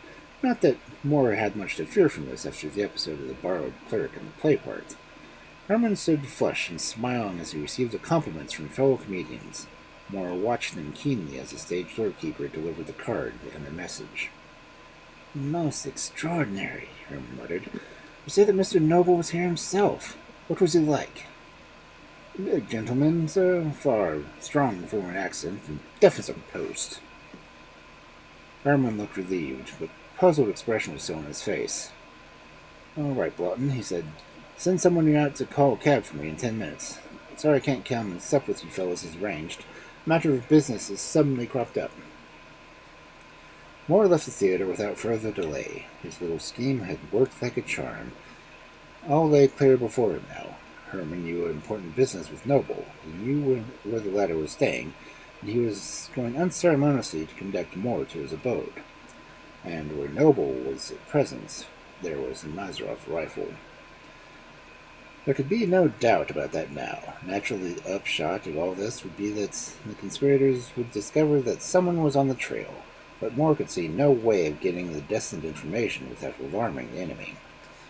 Once he knew where to look for the symbol, he felt that the search would be easy. Also, he was prepared for a bold and audacious stroke if necessary. With his vivid and delicate fancy, it was only the terrors conjuring up in his own marvelous imagination that terrified him. He was one bundle of quivering nerves, and the power of cigarettes he practically lived on jangled the machine more terribly out of tune. But there was a sense of exaltation now, a mad, feline courage Moore always felt when his clear, shrewd brain was shaping to success. At moments like these, he was capable of the most amazing courage. He had the presentiment that success lay broadly before him. A cab crawled along the dingy street at the mouth of the court, leading to a stage door of the Thespian. Moore hailed it and got in. Don't move until I give you the signal, he said, and keep the trap open. The cabman grinned and chuckled. This was evidently going to be one of the class fares London's gamblers dream of but seldom see. Presently the cab, bearing Herman away, shot past. Follow that, Moore cried. When the gentleman gets out of slackened speed, but on no account stop. But I will drop out of the cab when it's still moving. There's a sovereign for you in any case, and here's my card in case I should have a very long journey. Now push her along. It was a long journey. Neither cab boasted horseflesh of high caliber. After a time, the pursuit dawdled down to a funeral procession. Near the flagstaff at Hampstead Heath, the first cab stopped, and Herman descended. Moore's cab trotted by, but Herman was no longer inside. If Herman had any suspicions of being followed, it was allayed by his next stroke or Moore's. Herman hurried forward, walking for half an hour until he came to a long yew road at the foot of the hill between Cricklewood and Hampstead. Only one of the fairly large houses there seemed to be inhabited. The rest were in the last stages of completion. The opposite side of the road was an open field. The houses were double-fronted ones, with a large porch and an instrument hall, and a long strip of lawn in front. Herman paused before each house which appeared to be inhabited, and passing up the path opened the front door and entered, closing a big door behind him. In the room on the left-handed side of the hall, a brilliant light gleamed, but no glimmer showed in the hall itself. Beyond a doubt, Emile Noble was there. Moore followed cautiously along the drive. He softly tried the front door, only to find the key had been turned in the lock. They're alarmed, he muttered. The convey has been destroyed. By this time, Noble and Herman know that they've been hoaxed, and also they will have a pretty good idea why. If I'm any judge of character, audacity more than pluck is Herman's strong point. He will leave Noble in the lurch as soon as possible. If I could only hear what is going on, that would be impossible. Moore could hear nothing beyond the murmur of Nobel's heavy voice. Herman, of course, was responding with signals. For a long time this continued. Meanwhile, Moore was not altogether idle. He had marked Herman's unsteady eye and weakness of his mouth. He sized him up as a man who would have scant consideration for others where his own personal safety was considered. Anyway, I'm going on that line, Moore muttered. If Herman discovers that he has been hoaxed without betraying his knowledge to Noble, he will be certain to say nothing to him. But we'll be certain to abandon him to his fate. Noble's deafness will be an important factor in this direction. Herman walking into the house as he did seems to indicate the absence of servants here. That would be in my favor later on. Doubtless Noble has taken his house as a blind, much safer than rooms in London anyway. There's probably little to no furniture in there, so Noble can slip off at any time. And now to see if I can find some way of getting into the house. Whilst Moore was working away steadily, with the staff, clasp-like knife, and a loose latch of one of the panes of the hall window, the conversation on the lines Moore had indicated was taking place inside. The hall was comfortably furnished, as was also the one sitting room where the burning light was burning. Over a table glimmered the plans and drawings of a ponderous German was bending. He had a huge head, practically bald, a great red face and cold blue eyes, and his mouth was the mouth of a shark. There was no air of courage or resolution about him, but the suggestion of diabolical cunning. A more brilliant rascal Europe could not boast. Noble looked up with a start as Herman touched him. "You frighten me," he said. "My nerves are not as tolerable or under control as they might be. Is anything wrong, my dear friend?" "Wrong?" Herman cried. "Why, you sent for me!" Noble shook his head, for he had not heard a word. "I was going to see you tomorrow," he said. "I should have come tonight, but you were engaged in the theater, eh, what?" Herman turned away to light a cigarette. His hands shook and his knees trembled under him. He had been hoaxed. In a flash he saw this danger before him. Perhaps he had been tracked and followed here. Noble knew nothing of it. He was not going to know either, if his accomplice could help it. "I came to warn you," touched off his fingers. "Oh," Noble cried. "Is it danger, then? Have you heard something?" Herman proceeded to telegraph a negative reply. He had seen nothing whatever, only the last few hours had had a strong suspicion of being followed. He discreetly omitted the absolute conviction that he had been shadowing the evening. He had deemed with its solemn duty to come and warn Noble, seeing that what compromising matter the latter had in his home. "Oh, good boy," Noble said, patting Herman ponderously on the shoulder. "By the morning I shall have gummeted all the plans into the weapons in my brain. Then I will destroy them and the plans. After I go to Paris, you shall hear me of no more. Meanwhile, here's a brandy and whiskey." Herman signaled that he would take nothing. It was of first importance that he should return to London without delay. He had come down there with great inconvenience to himself. As a matter of fact, every sound in the empty house set his nerves going like a set of cracked bells. Moore had only just in time to plunge into the darkness as his front door opened and Herman came out. Moore smiled grimly as he heard the lock turned and saw Herman hurrying away. Things had fallen out exactly as he had anticipated. Herman had told his big confederate nothing. He meant to abandon him to his fate. Noble was in the house, where he had meant to remain for the present. Herman had given him no cause for alarm. It was going to be a case of man-to-man, brains against cunning. Doubtless, Noble was not unprepared for an attack. There would be nothing so clumsy as mere firearms. There were other, more terrible weapons known to the Germans, who was a chemist and scientist to the highest order. But the thing had to be done, and Moore meant to do it. There was no need for silence. He worked away at the window latch, which presently flew back with a click, and the sash was opened. A moment later, Moore was in the hall. As he dropped lightly to his feet, he seemed to his quick ear that a deep, depressed growl followed. There was darkness in the hall, and just one shaft of light crossing it to the room beyond, where Moore could distinctly see Nobel leaning over the table. The low growl repeated. As Moore peered into the darkness, he saw two round spots of flaming, angry orange, two balls of flame close together near the floor. He gave a startled cry that rang in the house, then paused, half fearful of disturbing Noble. But the latter never moved. He would never hear until the last trumpet sounded. The flaming circle was crept nearer to Moore. He did not dare turn and fly. He saw the gleaming eyes describe an arc, and then the movement on his back on the floor, the bulldog uppermost. Fierce flash of the two rows of gleaming teeth were followed by a stinging blow on the temple, from which the blood flowed freely. When the dog's grip met in the thick, fleshy part of his shoulder, as a cruel saw gnashed against Mosher's collarbone, he felt faint and sick with pain.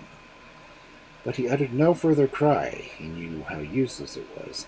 There was something peculiarly horrible about the idea of lying there in the sight of help, yet being totally unable to invoke it. Moore's hand went up to his tie slowly. From it he withdrew the diamond pen and shaft of which, as was not uncommon with valuable pens, was being made of steel.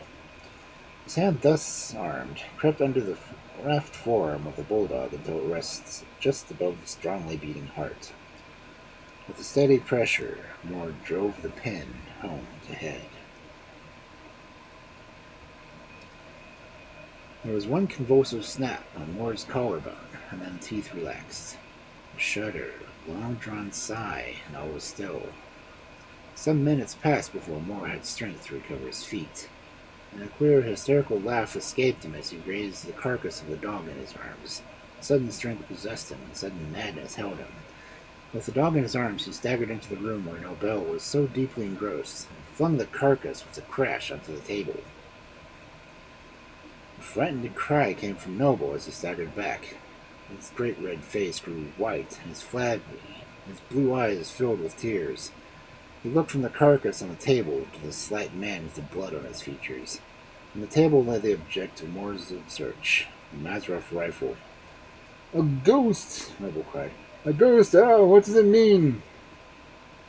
Moore pointed to the rifle, and the drawings on the table. "Those," he signaled upon his fingers. "I do not understand," he muttered. "Not now," Moore replied. He was proficient with the code used by the deaf. More than once he had proved its value. "But you hope to understand the rifle before morning. I have come to take it away. You need not to trouble into explanations. I am perfectly aware how you and Herman managed the thing between you." "Our servants," Noble muttered, "will—" "You have no servants. You are quite alone here." Noble smiled in a peculiar manner, as if to disprove the statement. He laid a finger on an electric bell. At the same time, he seemed to be caressing his nostrils with a handkerchief. Moore was conscious of a faint, sweet smell in the air, and the next minute a giddy feeling came over him. A terrible smile danced over Noble's eyes. Some infernal juggling was at work here.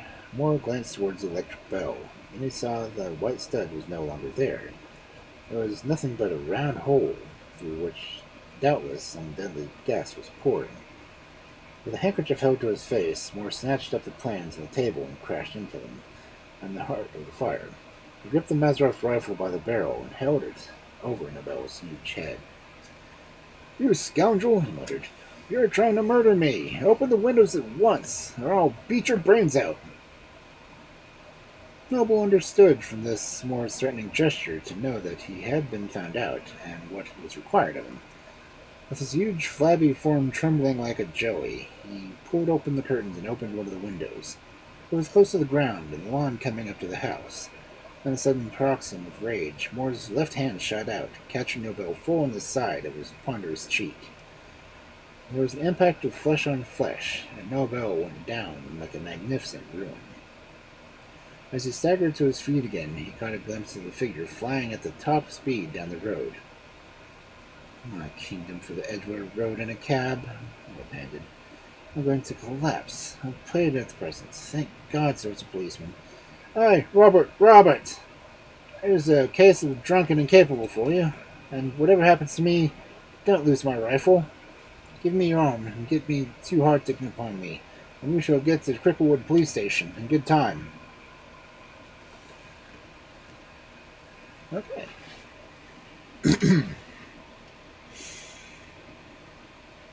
That was interesting.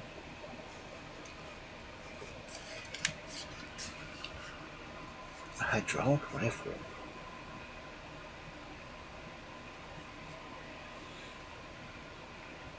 Then, so, just an air rifle? Weird. Okay.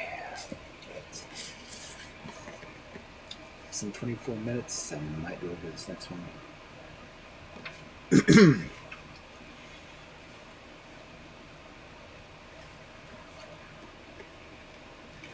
A Warning in Red, the story of a railway mystery, by Victor L. Whitechurch and E. Conway. Yes, said the colonel as he lit another cohort.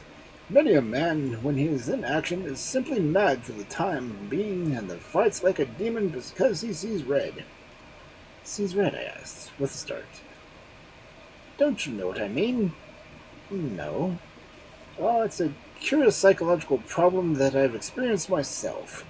I was leading a cavalry charge at Jumpur when suddenly the enemy and the country and everything seemed to fade away into a blood-red mist that blinded me with color. I could see nothing else. And then the mad desire came upon me to slash and slay. They told me afterwards that I behaved like a fury, and I can believe it, for I've seen many a man in the same condition. It only comes in battle, I believe, and that's the only time you can see red. Are you sure? Yes, but what's the matter, Forbes? You look completely startled. It's nothing, I replied. Only a fanciful presentiment that arrived this afternoon. Only a fanciful presentiment I had when I arrived this evening, and you put me in mind. What? You don't mean to say you saw red? Asked the colonel with a laugh. Not in your sense of the word, Colonel, and you'll only laugh at me if I tell you. It's a mere fancy, that's all. Well, drown your fancies in whiskey and soda, then we'll get a good night's rest after your journey. That's the best thing for you, Forbes. But if you'd like to tell me what you're upset about, I won't laugh at you. So in the end, I told him about the strange effect I had experienced lighting at the station. I'd come down from town to spend a couple of days with Colonel Ward at Manningford. Although I had known him for many years and had seen him often at his club, it was the first time I'd ever been to stay at his country house. He expected me to be by a late train, but judgment being given in a case for which I was professionally engaged as a solicitor, rather earlier than I had expected. I was able to get away from town in the afternoon and reached Manningford Station about 6 o'clock. I had not thought it worth the while to wire, and I had determined to take a trap if it was far to walk and surprise him. Manningford was a tiny little country station, and I was the only passenger who alighted, and one solitary official who seemed to combine the offices of station master, porter, and ticket collector met me on the platform. "Ticket, please," he said gruffly. I gave him my ticket. As I did so, the train in which I had been traveling on glided off the platform, and I caught a glimpse of the red taillights showing in the fading light. Dressing in my Gladstone bag, I was about to depart when the idea struck me that I would ask the station master for a conveyance. He had retired to his office and was standing at the ticket issuing window, which was open. He had lit the lamp inside, and the office was rather dark. "Can I get a cab anywhere?" I asked. He looked up, and he was a red-faced man with red hair. The strong light showed his color vividly. In accordance with the rules of the railway company he served, he was wearing a red tie. "No," he said rather shortly. Perhaps I was staring a little rudely at his illuminated countenance. "But," I persisted, "surely there's some conveyance to be had near, isn't there?" "You can hire a dog cart from the Star," he said. "And where is that?" "Cross the line and go out on the other side of the station. Turn at the light. It was about 5 minutes' walk. Then he slammed down the window. I went on the platform once more and slowly crossed the line. I say slowly because the red color of my surroundings began to grow on me. The station itself was painted chocolate color with a reddish tinge. The tiles bordering the flower beds were a deep red color, enclosing in most part scarlet geraniums. Looking down the line, I caught a glimpse of the crimson rays of the setting sun reflected on the rails, and glancing in the opposite direction, I noticed that the red light on the up signals was burning brightly. It was a strange, indescribable sensation that attacked me, this predominance of a blood-red coloring, and I gave a little shiver as I walked to the inn, which was a good quarter of a mile from the station, although apparently the nearest house. A 2-mile drive brought me to the Colonel's, and after his dinner I mentioned seeing red and recalled what had happened. "Well," said the Colonel Ward as he bid me good night, "well, I won't laugh at you, because I'll admit that we're none accountable for particular brain sensations at the times. Monk, the station master, isn't exactly a beauty to look at, is he? But he's a capital official. You've been overworking yourself lately, Forbes, and you must take things easy. Good night, old chap. Pleasant dreams. I hope your red sensation is not the preliminary of a nightmare." The next morning, as I was sitting in breakfast, the servant burst into the room with a very frightened expression, and told the Colonel that a man was wanting to see him at once. He was absent for a quarter of an hour, and when he returned in great agitations. "Good heavens!" he exclaimed. "My poor friend Godfrey Athner has been murdered, killed on the lane coming down from town last night. Your blood-red impression had something to it, perhaps, Forbes."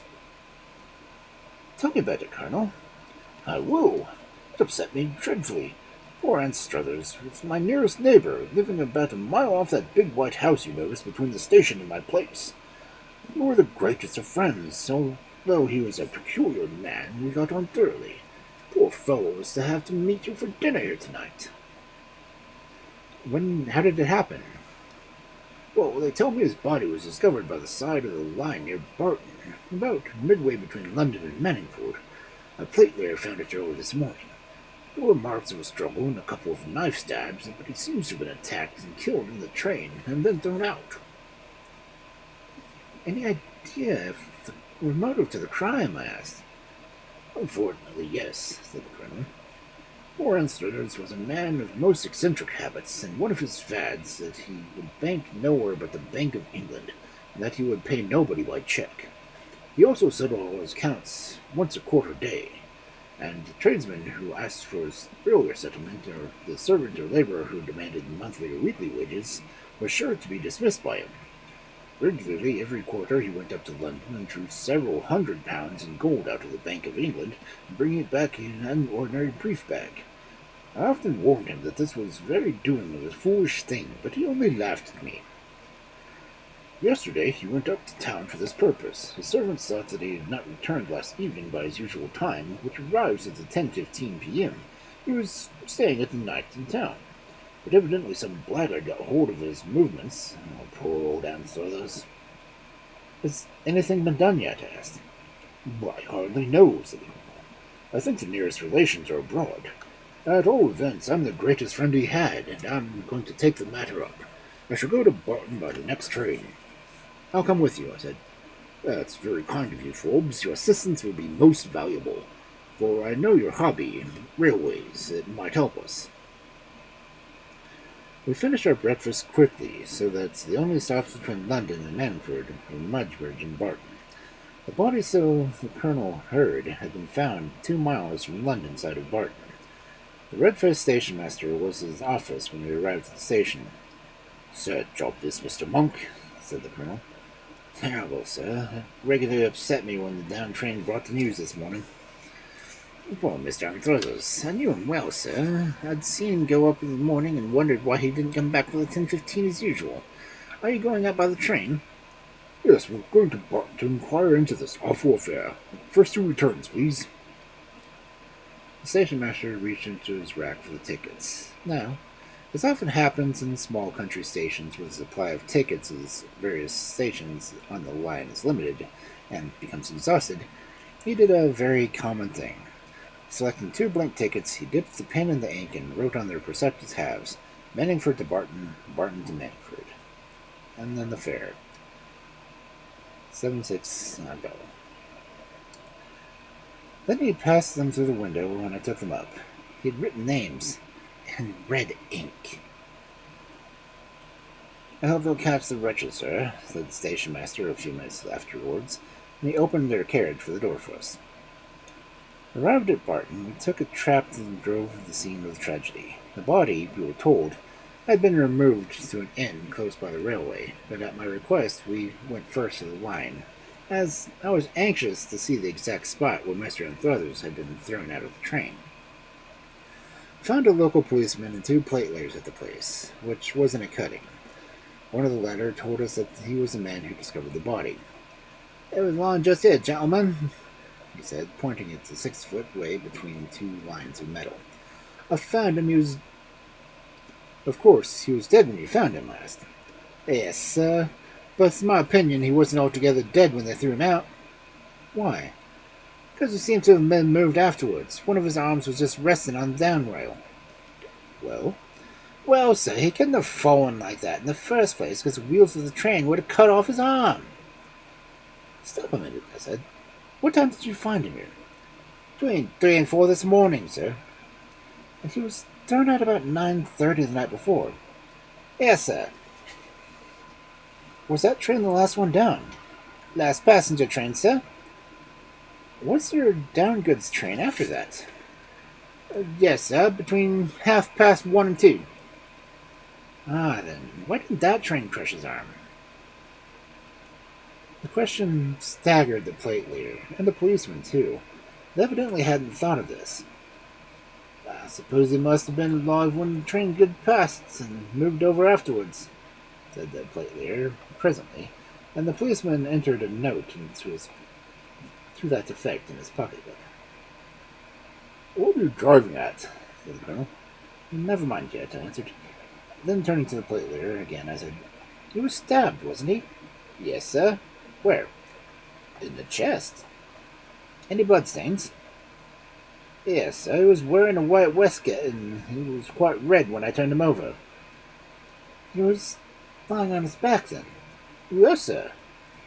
"Well, were the blood marks on the stones here? Have you cleared them up?" "There weren't none," said the man. "Strange," I muttered to myself when I left the spot. "It'd make a good detective, Forbes," said the colonel. "Not a bit of it," I replied. "It's simply because there's a mystery connected with my hobby, railways. That's what makes me a little extra sharp." "A mystery?" said the colonel. "Yes," I replied. "More than you think. But now, let's see this poor fellow." Mr. Anthrothers was lying on a bed in the inn, just as they had found him. The neighboring police inspector was there, and was imposing and important. The colonel gave his card, and we were allowed to see the body. It was a gruesome sight. My friend turned away to ask some questions of the inspector. I looked at the dead man carefully. There were signs of a struggle. His clothes were torn, and one of his hands was tightly clenched. And then I saw what apparently the wily police had undiscovered. A shred of paper clasped in his hand. Without exciting the inspector's attention, I wrestled the fingers open and drew from them the tiny scrap of torn film, evidently clutched by a dying hand. It bore the following wording: "Ode on." Such a tiny scrap, an insignificant thing to go upon, but I slipped it into my pocketbook nevertheless. "Ivory Holmes," said the colonel. "I can't stand by this any longer. Well, Inspector, hope you will get the villain." "We're on the tracks," said the officer sagaciously. "They've got out of Barton, but that's about it. We'll have him yet." "You want to see anything else, Forbes?" "Yes, I should like to see the doctor who examined the body." "It's Dr. Moore," said the policeman. "He lives in Barton." So we called on Dr. Moore on our way to the station. He declared that he had seen poor Anthrothers at 6 o'clock in the morning, I was positively certain that he must have been dead 7 or 8 hours. The mystery was thickening. Passing on to the platform at Barton, we had to show our tickets. As I took mine back, I gazed at the listless sort away and suddenly gave a start. The last 3 letters of Manningford, where had I seen them? That particular long O, that curiously tailed deep. Ah, I remembered. Hastily I drew that scrap of paper from my pocketbook and compared it with the ticket. The ord was the same handwriting. It was part of the words Manningford Station.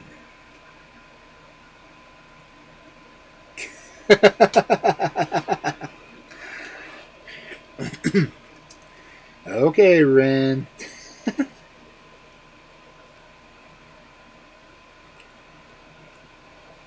In a moment, a clue flashed across my mind, and I searched for the porter.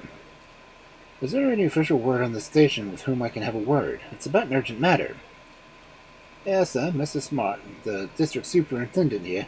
He came down about the murder. You'll find him in the station master's office.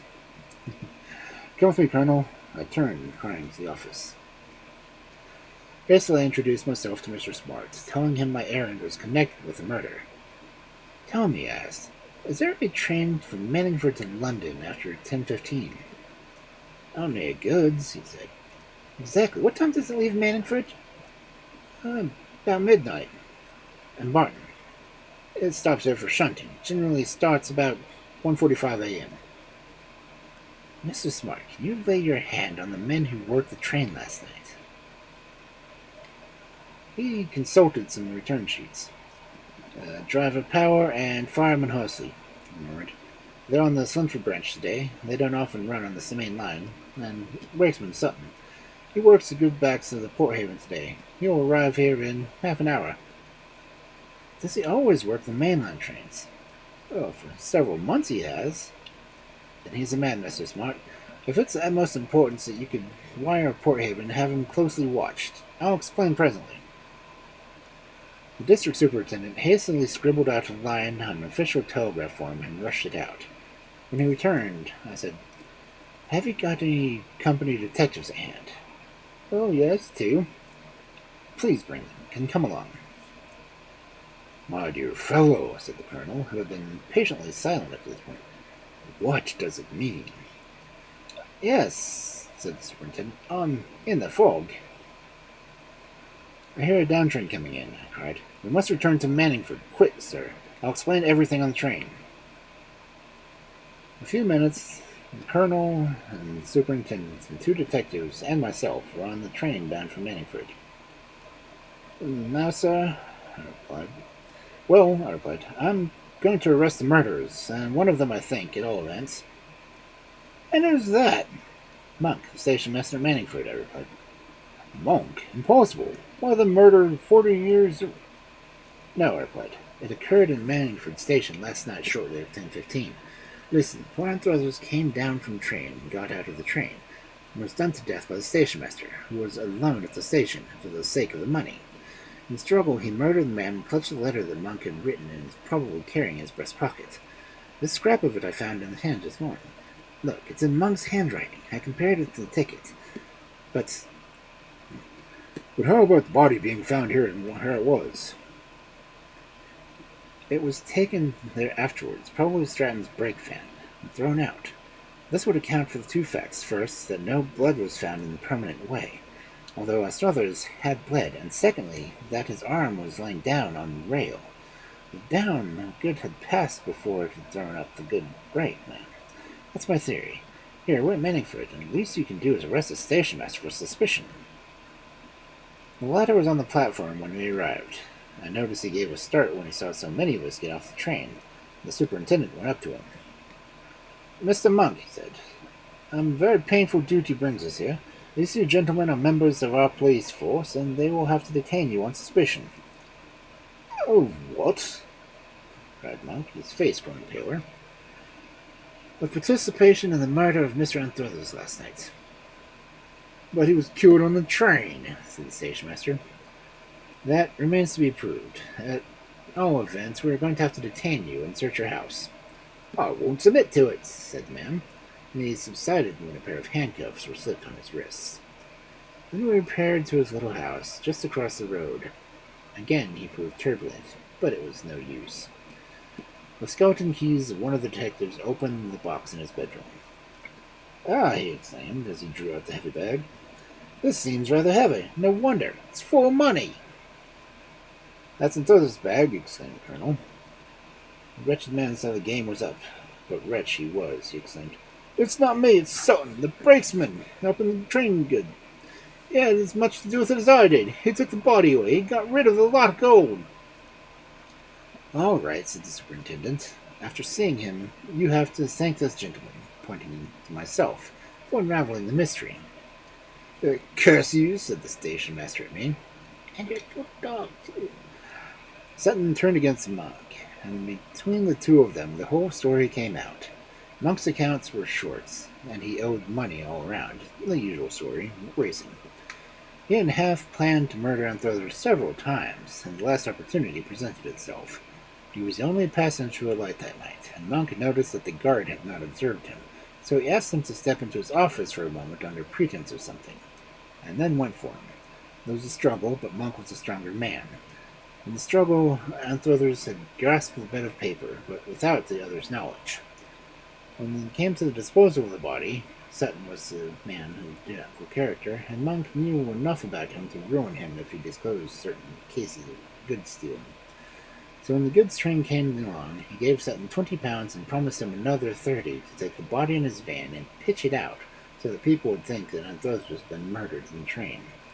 It was the easiest thing possible on a dark night to halt the train with the brakeman opposite Monk's office, and to slip the body in without the driver or fireman knowing anything about it.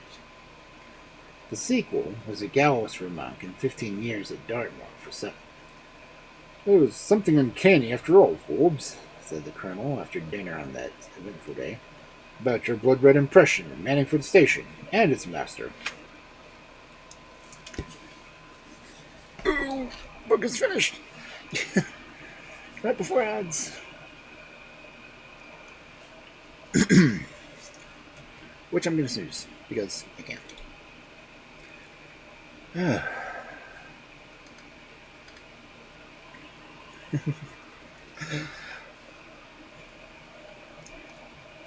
So you got the last end of that story. What do you think?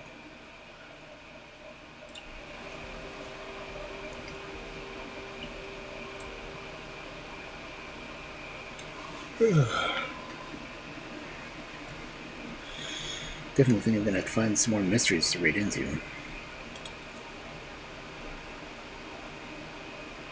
Huh. I just happen to know someone reading stories.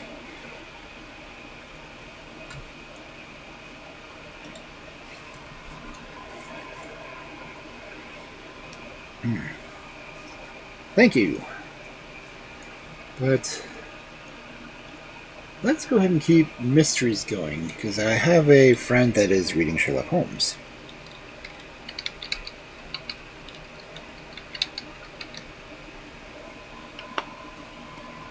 We can go ahead and use either of those written messages. You should be able to... Oh, if you follow me at all, you should have enough points to unlock the reading one.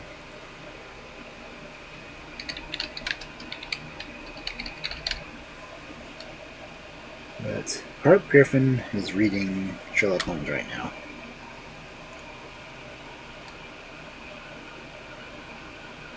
Okay. You're one of the many people I know, including myself, that have multiple logins.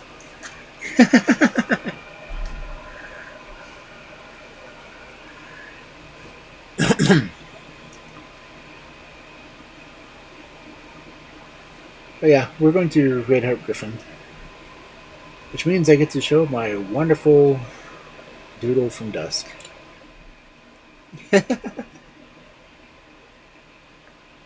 And I still don't know what my cats are. But thank you for coming in. And by all means, come in tomorrow for some fairy tales.